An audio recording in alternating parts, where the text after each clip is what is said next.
Bonsoir, batata ba maman. Nayebi ke kimia ezali na mabota na bino batu bolingaka kolanda nouvelle tendance mag yangoyo ebandi.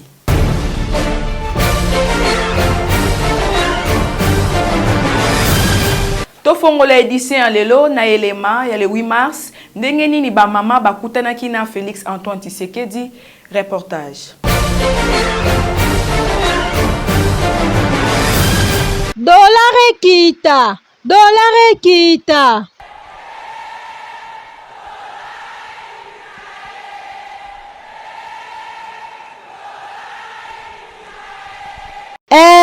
Na 4 ya le 8 mars ba mama pe ya RDC bavandaki kimia te bango basanganaki elongo na mokonzi ya mboka Félix Antoine Tshisekedi Tshilombo oyo ayaki pe ko honorer ba mama na cadre ya ko commémorer journée monene oyo le 8 mars 2023 esalemaki kitoko na yango kaka na cérémonie wana pe ba mama bavandaki kimia te babimisaki makambo oyo ebombama bango na motema bakomi koyemba dollar ekita mokonzi ya mboka kitila biso dollar.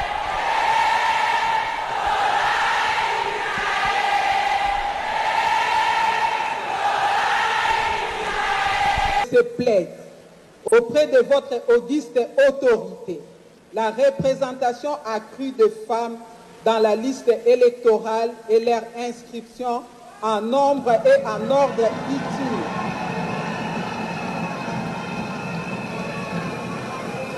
Sur les listes aux prochaines échéances électorales de 2023. L'appui et l'accompagnement des candidatures féminines aux élections à tous les niveaux. Na nyonso oyo journée de la femme elekaki kitoko na impact pe idéologie kasi na nyonso maloba ya ba mama esuka ezalaki kaka mokonzi mboka akitila bango dollar mokonzi mboka pe ayoki tozotala kaka tozo jumele.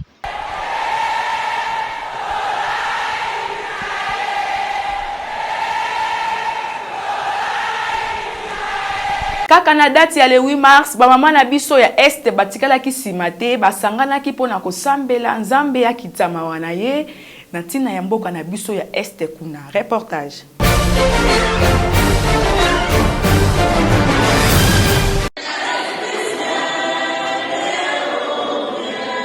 Kaka na cadre ya le 8 mars, journée de la femme, nde ba mama ya Ituri basanganaki na cadre kaka yako. Déduire journée wana tope lisusu population ya Nord Kivu epai ya Nzambe Tata basanganaki na boboto nyonso bango nyonso bazalaki uni pona kobondela na tina oyo etali population tope lisusu ba mama oyo ya partie est ya RDC bazali ko souffrir na ba violence na ba viol tope lisusu na makambo lolengi na lolengi ba mama basanganaki bapesaki mitima na bango tope lisusu makanisi na bango epai ya Nzambe Tata pona kobonzela la journée ya le 8 mars. Kasi journée ya le 8 mars ezalaka mingi mingi komona ba mama balati maputa bazali ko fete bazali ko leto pe komela kasi awa ba mama ya Ituri bango balobi ba ko fete na bango te bango bazali kaka kobondela pona population to pe bandeko na bango ya basi kuno na est bazali ko nyokwama boyoka bango d'accélérer les processus des programmes de désarmement de démobilisation les relèvements communautaires et la stabilisation à monsieur le chef du bureau de la MONUSCO Ituri, représentant du secrétaire général de l'ONU en Ituri. Plaider auprès du gouvernement congolais pour le respect des 30% des quotas internationalement reconnus en faveur de la participation de la femme aux instances de prise de décision. Oyo nyonso ezali kolakisa motema malamu ya ba mama tope souci ya bandeko na bango ya partie est ya RDC ba mama tango botelemi nzambe pe akotia loboko et anormal. Likolo ya mbutu ya taux d'échange na ville province ya Kinshasa, bakonzi ya Banque centrale du Congo bango moko bazui décision ba informer biso pona tina ya taux d'échange. Reportage. Likolo ya chambura Pe, y a des ordres, y a bakambiste, oyo basalaka, na taux de change, donc taux à dollar. Okomona, bakambiste mususu, atie na 23, kasi, na ngambo kuna, atie na 22.5. Kuna pe pembeni, atie na ye na 20. Donc, mutu, akoma kotia taux na ye, ndenga lingi. Na yango, le numéro 1, ya Banque Centrale, Madame Malangu Kabedi, a informé la population que désormais, bango moko, bako bandoko pesa taux, ya devise, donc, mingi, ya dollar américain, oyo, ezotia, chambura na ba congolais, po, bakambiste, bakomi kosala makamna ndenge na bango, pe, na ba réseaux sociaux, un peu partout, dollar, et komi, na désordre kosakana te, to, ezoye bana susute, mutu, akomi kosala, na ndenge na ye, yokaye. Pour total que Congolais nyon surtout la mboka na biso azana information ya makambo ya taux d'échange. Monsieur le ministre d'État, ministre des budgets Tukoloba, kobanda lelo na ba chaîne à télévision, tokotala rapide na ba journaux, na internet, banque centrale a ozala publier taux que taux officiel les na niveau nini, taux ya ba banque les niveau nini. Oyo pe information tuuti kozona bakambiste to eza niveau nini po mutu nyonso ayeba ke bakosa ye te ke to ekomi boye te référence ezali banque centrale. Donc désormais tokotiaka information wana mpona koinformer population congolaise.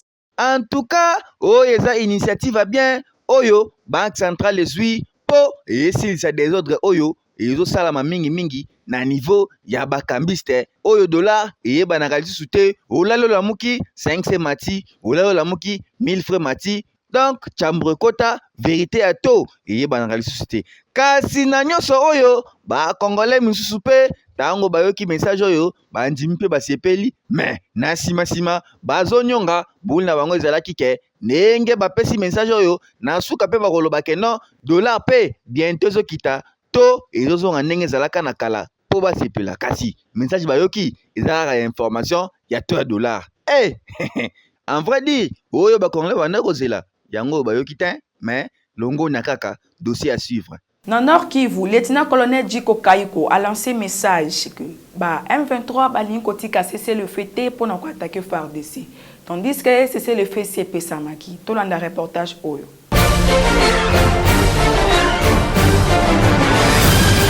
Lieutenant-colonel Djiko Kayiko, porte-parole ya FRDC na Nord Kivu, ye a lancé un message que c'est le feu déjà et c'est le maki kuna kasiba M23 bango bazo continuer kaka ko attaquer boyokaye. Les armées de la République démocratique du Congo informent de nouveau l'opinion tant nationale qu'internationale sur une énième violation non seulement du cessez-le-feu mais aussi du droit international humanitaire par l'armée rwandaise sous couvert du M23, intervenu ce lundi 6 mars 2023, ayant causé des morts dans la population civile et plusieurs dégâts collatéraux dans la cité de Mubambiro à Sake. En effet, vers 16h30 de ce lundi, M23/RDF ont tiré plusieurs bombes au mortier 120 mm sur la cité de Sake, dont 2 orientées précisément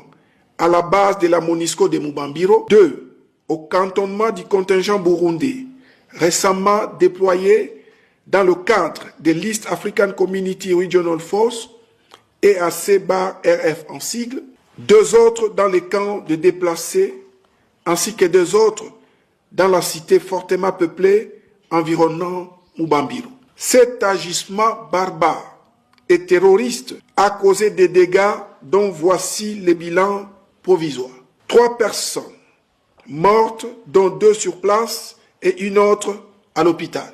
7 personnes gravement blessées, dont 6 internées actuellement à l'hôpital Sebeka Ndoshu et une à l'hôpital général de référence de Goma. Une maison complètement détruite à Sake. Par ailleurs, en violation du cessez-le-feu prévu ce mardi 7 mars 2023 par le chef d'État à Luanda, le M23/RDF ont attaqué les positions des forces armées de la République démocratique du Congo à Karuba, sur l'axe Kibirizi-Rui. Oyo nyonso ezolakisa ke Congo elingi kimia kasi banguna balingi kimia te. Et normal te.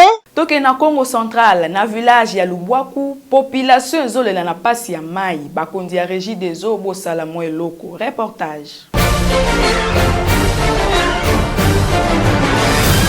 Tozali awa na village Lubwaku, précisément na Congo Central. Population ya kotoyo bazalaka na difficulté makasi na likambo etali mai, bango bazalaka na mai te. Régie des eaux ayebi kutu quartier ote po ata pompi ekota te. Ndenge kaka bozali komona oyo eza source oyo bango nyonso bayaka kokutana awa soki bazana bosenga ya mai. Eza mai ebimaka na libanga nde efasilitaka population nyonso ya kotoyo baya batoka po balambela misusu pe basokolela ngo basani to bilamba. Ndenge kaka bomoni awa deja bayaki surtout mingi na tongo ezalaka bana mike mwa ba petite fillette ba parents na bango batindaka bango bokende botoka mai bosala mwa misala pe bozonga. Awa deja bakomaki ndenge kaka bozokomona ba misusu baye na basani ba misusu pe mwa bilamba mwa sous-vêtement na ye ekomaki salite azonguluta na maboko na mwa savon likasa ndenge kaka mboke mesana ekoma mwa propre asilisi atoki mai amati na ndako. Na nyonso oyo ezopesa pasi kotala bandeko oyo ya village Lubwaku na Congo Central ndenge bazo vivre na difficulté na o etali mai kutu courant tokoloba na biso te po kankipa kokolo basalela kaka bapano. Kasi tokosenga na bakonzi ya mboka babwaka pe mwa lisu na mupanzi oyo po bandeko oyo bazo souffrir na ndenga kosakana te na likambo etali mai bazomela kaka ba mai oyo ya ba source etonda ba microbe ba maladie ebele oyo baza infecté pona kosela mai oyo po ndenga bomona na misu bango moko bazoniata ngo so ipe soki ye abaki kaka wana soki pa kiposa masuba akoforce na ete anguta mikaka chalala asubi kaka sur place mutu pa koyeba azate kasi mupanzi kuna pe baninga mususu bakozwa ngo batoki batie na babidon bakepe na ndako baki komela baki kosalela.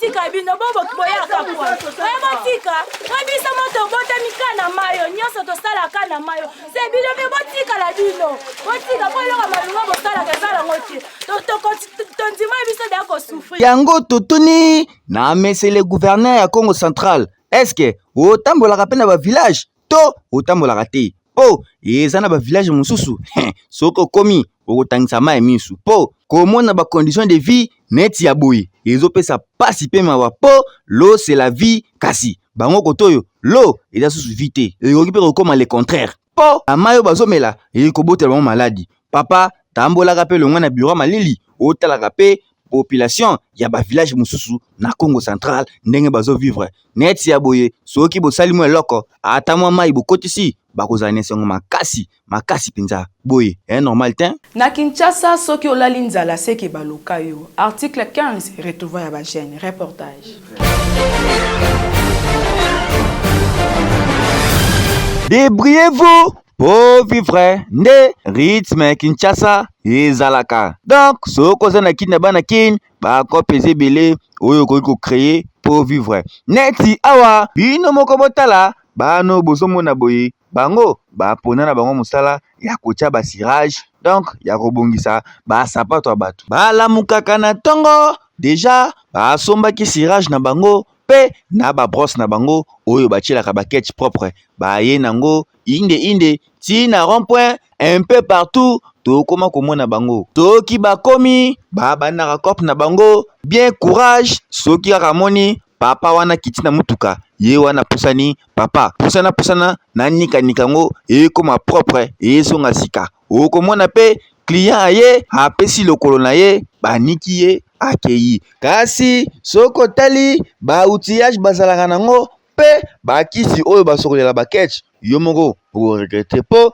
bazwaka kaka savon poussière batie na mai bazwi brosse à dents bakomi konikela ngo baketch soka silisi azwi elamba apangusi yo oganye temps opesi 500 francs aki koluka client mosusu ndeti awa botala bino moko deja azwi client na ye abandi kosokola eketch na mai na ye ya savon poussière aniki apangusi client kei apesi 500 francs a gagné temps. Kasi na nyonso oyo eza moyen de vivre, mais soko tali bilongi ya bana ngo ekopesa pasi pe na mawa. Po na kotala bango boye baza ba mineur, baza bana moko oyo senga nanu bazwa encadrement na niveau ya ba parents pe batanga bakelasi. Kasi bango ba préféré na bango kosala cop ya kosokola ba catch ya batu na nzela. Oyo ezolakisa ke eza na ba parents mususu baza na mwa lembeseke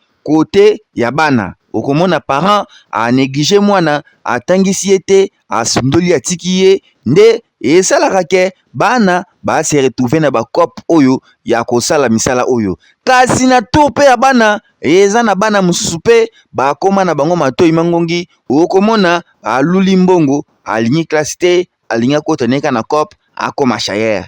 Yango tokopesa conseil mingi nde na ba parents po parent nde aprotejaka mwana na ye. Soki oboti il faut ozwa charge ya mwana na yo du début à la fin. Tangisa ye kelasi landela ye malamu po ya boye eza vraiment normal te age ya bana oyo bakomi deja kosala cop bakomi koluka mbongo sikoyo bakotanga na age nini. Ba parents bozwaka soin ya bana na bino boye ya normal te. Population ya Pasade baza vraiment na difficulté ya mai pe ya courant. Tolanda reportage oyo. Awa tozali na quartier Pasade, précisément na commune ya Kimbanteke. Ndenge bomoni quartier oyo boye eza quartier moko eza na ba difficulté ebele oyo population ezolela na bakonzi kasi bazwaka solution te. Neti problème ya courant bazalaka vraiment na problème ya courant makasi koto courant kote ezalaka nango te. Bongo mai kobeta lisolo te bazalaka kutu na mai te. Kutu awa bamelaka kaka mai ya mabulu, mai ya bafoko ndenge kaka bozali komona. Problème mususu baza na problème ya bavenu, donc awa bazalaka kaka na batunnel dusola lopango mutu bima kuna gane temps. Soki osomi mutuka okolalisa ngo na la police musika kuna na prince oye kokota makolo po awa nzela kokota ezalaka nango te. Kasi constat osali na quelque mapangu soko tali bien ba mai ebimaka na mapangu, donc awa mbula ebeta te eza quartier moko ba mai ebimaka na mapangu. Soko fandi kaka boye osutuka mai ezotoka na lupango ezobima neti awa botala bino moko lupango oyo mai deja ebandi kobima nango. Awa ndenge ezalaka keno na pokwa papa soit mama ozwi mwa liputa otandi ola oleka mpepe omeka na yo te po okose retrouver oza likola piscine.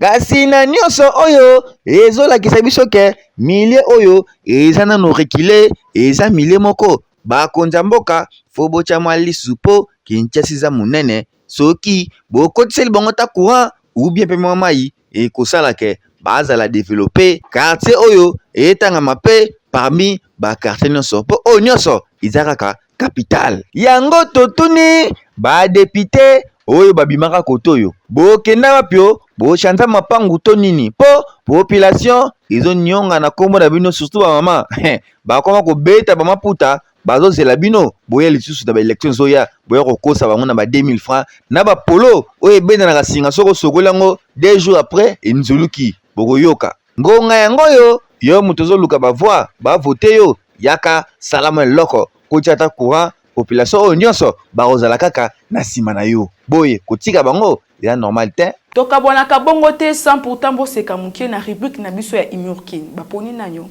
Mama Maria talanga ye mwana boyo papa sango mpia kezali konia tanga makase na kuvawa tala sango boyo komikoli andikario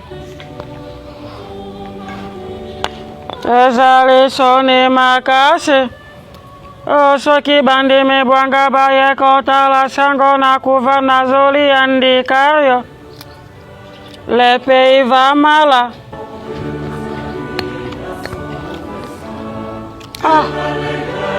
Bila kweza komata se komata le pays va mal. Na gene zela kilinzanza 5 c'est comme 700. Ça c'est pas possible. Atako twangope. sango moko ya shoni nakomi koliandika ti nakokotisa ndika na eklesa na place toli ya komino tolobelaka ndika Yesu Kristo biloko ya bosoki Herman kasheta amoni ya wili mushe na yoke te papa sanga zoliandika mama gouverneur ya Chopo mama Madelena Nikomba soka yoke ke papa sanga komi koliandika na kuva le pays va mal. Ça c'est pas possible. Yesu Kristo Bwana episkopo mama na sambwe mama naza pe teni debrale sutana debrale baye wana abe mugwena abe kinzamveta abe mushashino na abe gorugoru te ba na mama ya limbisa mwana bwayo na kenana tokabwanaka bongo te 100% topesa merci na Alendele Oazali chef Kolo Nouvelle Tendance ya biso et équipe rédactionnelle nyonso ya Nouvelle Tendance Maga sans oublier na ba Oyangai na pesi bino mbote pe merci na bino soblanda ki biso.